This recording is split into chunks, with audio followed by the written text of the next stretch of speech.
$10,000. Gone. Not spent. Not transferred. Gone. I logged in to check the balance. Zero. Not low. Zero. I blinked. Logged out. Logged back in. Same number. Same dead weight in my stomach. I found her in the kitchen. Dave's truck keys on the counter. His voice still echoing faintly from the upstairs shower. Mom, where's the money? She didn't turn. Just kept stirring the coffee. What money? My account. It's empty. A pause. Then a sigh. Like I was the problem. He needed it, she said. He's starting his business. It's an investment. My mouth went dry. My money. Grandma and Grandpa's money. You gave it to him. She finally turned. Her eyes, not angry, not guilty. Just cold.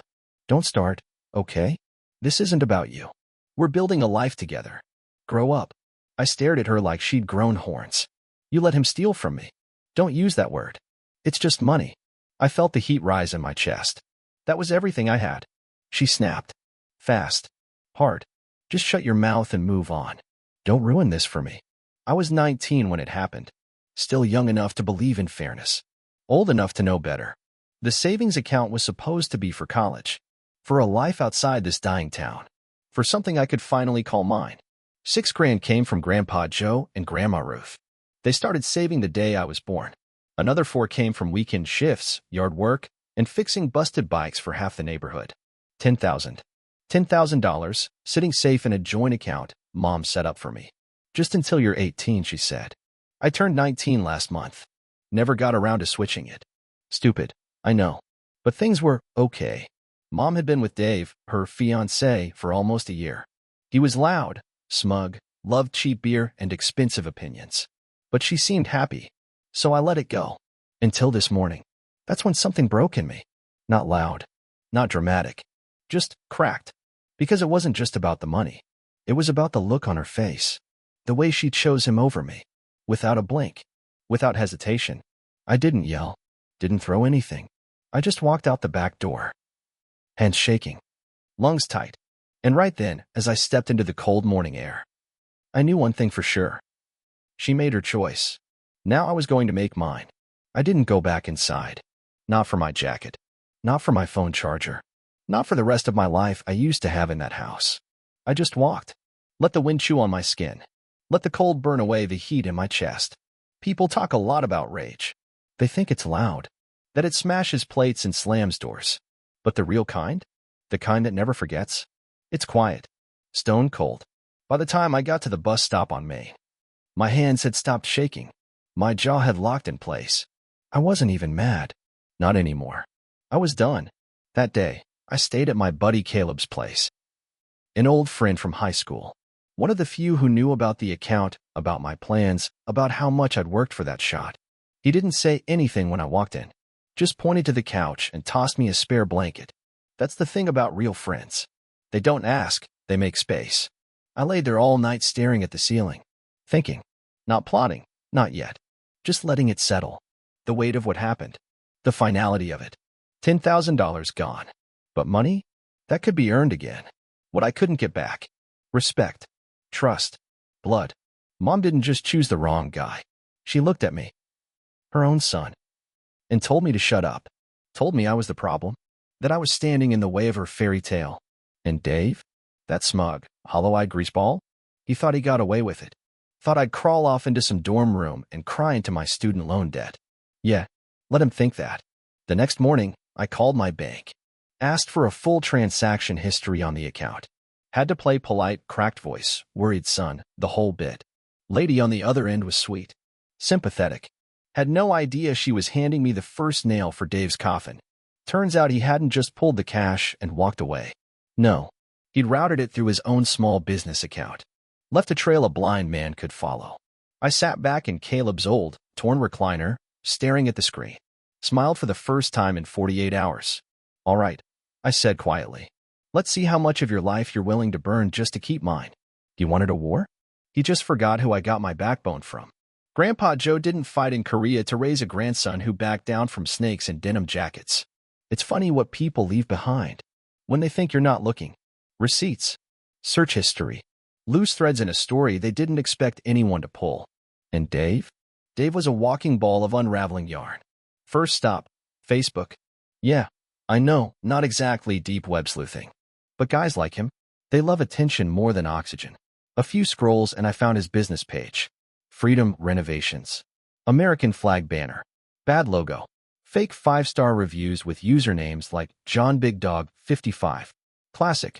Then I hit the comment section. Buried under the fake praise and outdated, now hiring, posts. There it was. Still waiting on my refund. You ripped out half my kitchen and vanished. This guy is a liar. Took my deposit and never showed up. Do not hire. He talks smooth, but runs when the check clears. Bingo. I wasn't his first. Not even his 10th. I started screenshotting. Archiving. Each comment. Each post. Each angry customer who got ghosted and left in the drywall dust. It was all there. Public. Out in the open. All I had to do was collect it. By the end of the day, I had a folder full of dirt. Screenshots. PDFs of complaints. A few Better Business Bureau logs for extra flavor. Then came the idea. A slow grin crept across my face. Not because I had enough to confront him. No, because I had enough to destroy him without ever saying his name. I made a new account. Blank avatar. Generic name. Started posting on local forums, Facebook groups, contractor review boards. Avoid Freedom Renovations. Guy scammed my family out of $10K. Turns out we weren't the first. With screenshots. Links. Real names blurred, but the message? Clear as day. The reaction? Instant. Comments. Shares. People tagging others. The post on the town's local jobs and rec Facebook group hit 300 likes in a day. And Dave? He had no idea I was behind it. I wasn't trying to get my money back. That ship had sailed. I was building something better. A reputation trap. Something no slick talk and charming smile could undo. He wanted to steal my future? Fine. I'd steal his name. Brick by brick. Dave didn't say a word. Not online. Not in person. Not even through mom. But I knew. He felt it. Because men like him, the ones who live off lies and borrowed charm, they start to sweat the second the room gets quiet. I didn't stop with the posts. I started messaging. Straight to the people who left angry comments on his business page. Calm. Respectful. Hey, I saw your review about Freedom Renovations. I'm another victim. I've got proof he took my money too. Happy to share if you're pursuing action. And they replied. Oh, they replied. One guy had paid him half up front to remodel his kitchen. Never saw him again. Another woman said Dave vanished after gutting her bathroom. She ended up paying someone else to fix his mess. A third said he tried hiring a lawyer. But Dave slipped away before anything stuck. They'd all been angry. They just hadn't known they weren't alone. So I made a group chat. Simple name, Freedom Fallout. 7 people at first. All with stories. Receipts. Emails. Contracts. Each one uglier than the last. Then I dropped the final puzzle piece. The screenshot from my bank statement. The one that showed $10,000 withdrawn straight into Dave's business account.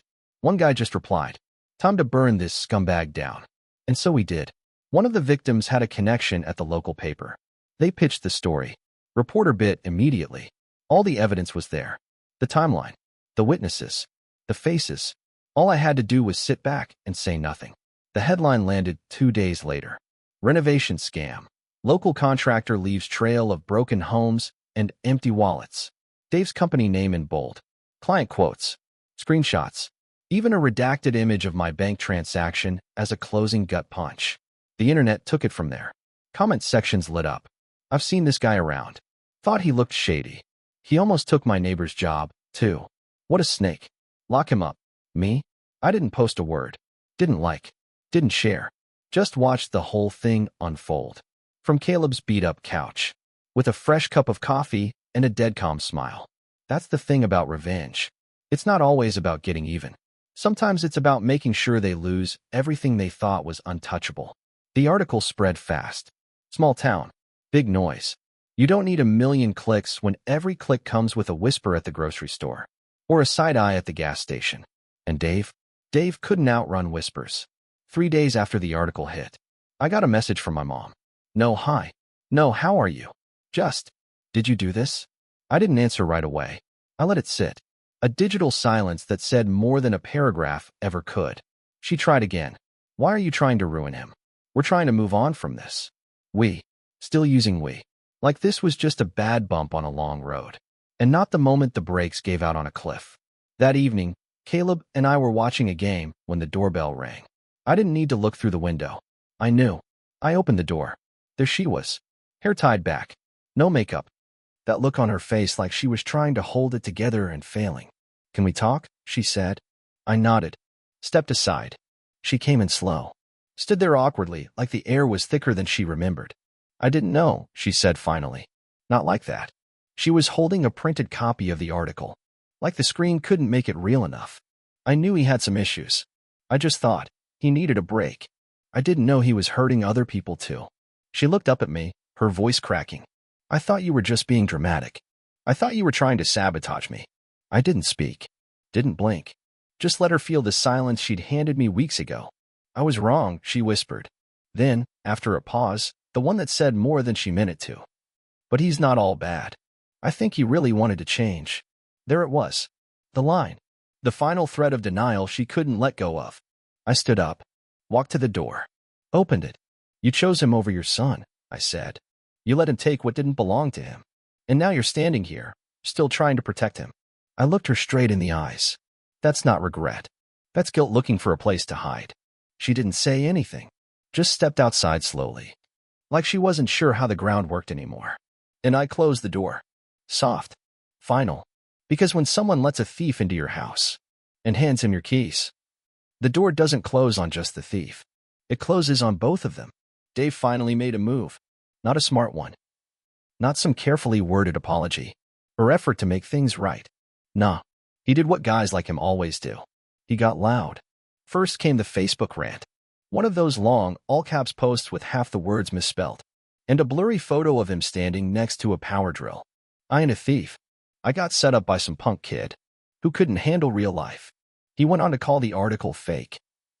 The client's soft. And me? A jealous little mama's boy. Real original. He posted it at midnight. By 7 a.m., it had over 400 comments. And they weren't on his side. "Bro, you stole from seniors. Nice grammar, Dave. Real professional. Dude, the article literally has screenshots. Someone even shared an old mugshot from a DUI charge he tried to scrub from the web. Oof. By lunchtime, the post was gone. Deleted. Scrubbed. Too late. It had already been screenshotted, shared, and stitched into TikToks by local kids who called him Scammer Dave. I watched it all unfold from Caleb's kitchen table. Eating leftover spaghetti and sipping sweet tea.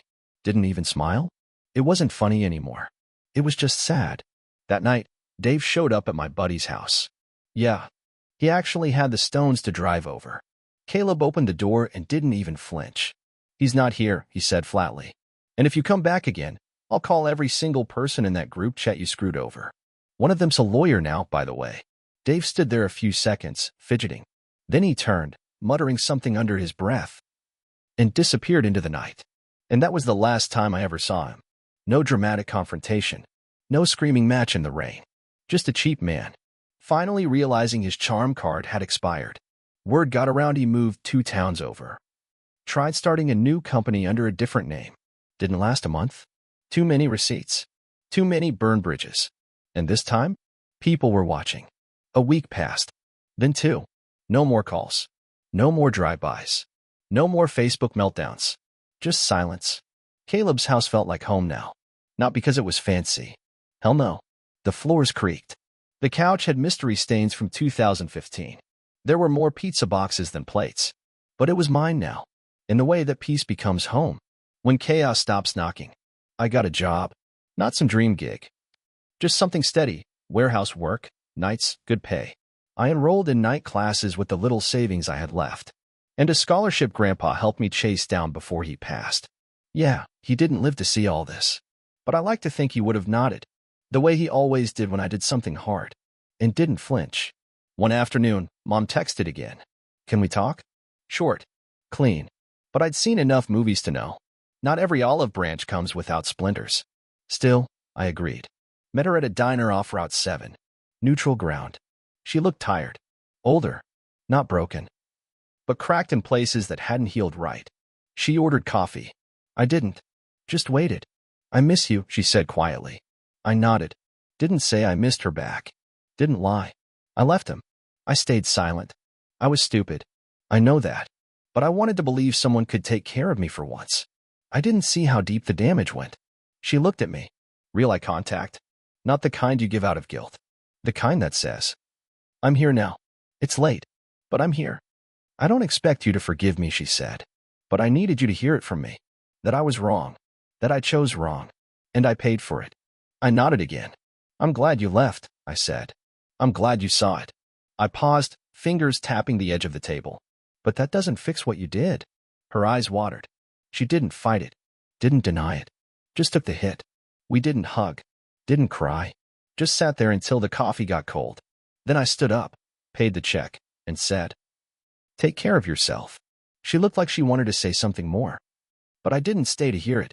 Because sometimes, closure isn't about putting things back together. It's about knowing which doors to close and never open again. The last time I drove past Mom's house, Dave's truck was gone. The porch still had that old welcome mat I bought when I was 10. Home sweet home. Faded now, edges curled up like it didn't even believe itself anymore. I didn't stop, didn't slow down, just let it fade in the rear view.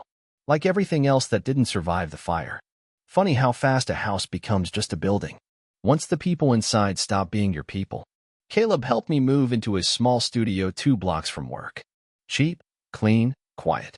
My name on the lease. My money in the bank. All mine this time. The past still shows up sometimes. Not loud. Not painful. Just present. Like the scar from a burn. You don't feel it every day. But when the cold hits just right, you remember exactly how hot it once was. I didn't get the 10 grand back. But I got something better. I got control. Of my story. Of my space. Of my future. And no amount of stolen money can compete with that kind of peace. Some people get justice through courtrooms. I got mine through silence. Through patience. Through truth spoken one screenshot at a time. And Dave? He'll always be out there. Somewhere. Starting over. Lying again. Charming someone else until the mask slips. But now? He's a name people whisper with disgust. A story parents tell their kids when they say, Watch who you trust. And Mom? She made her choice. She paid her price. And me? I moved on. With less family. But more clarity. Because sometimes the greatest revenge isn't what you do to them. It's what you refuse to carry with you.